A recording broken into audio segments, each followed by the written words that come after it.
انا اعتقد الشخصيه لا، يعني انا بشوف ان انا الاهلي عنده واخد سمعه مش حقيقيه خالص، مش حته الحكم حقيقيه. خالص. اه.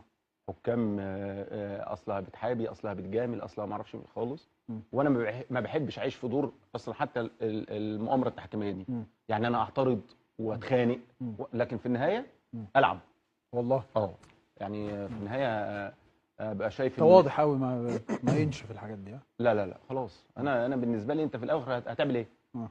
يعني في الاخر هتعمل ايه؟ يا اما في شاكك فيك، لا اسلخك. انا بص، انا بقعد اقول يعني ايه برضه في الاجواء كده، بنترفع، ودي حاجه ممكن الحاجات اللي ممكن نلوم فيها النادي الاهلي الحقيقي.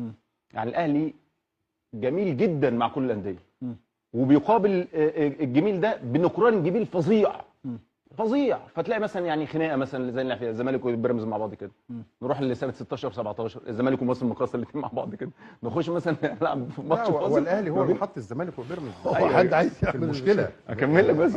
نروح مثلا الزمالك بيدافع عن حقوقه. 2018 2019 سوري 2017 2018 انا بلعب الاسماعيلي والزمالك بيلعب المصري. تمام.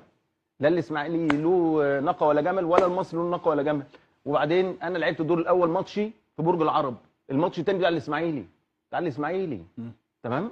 فيعني اختار حاجه. كان الاسماعيلي بقى ممكن يختار السويس، الامن رفض.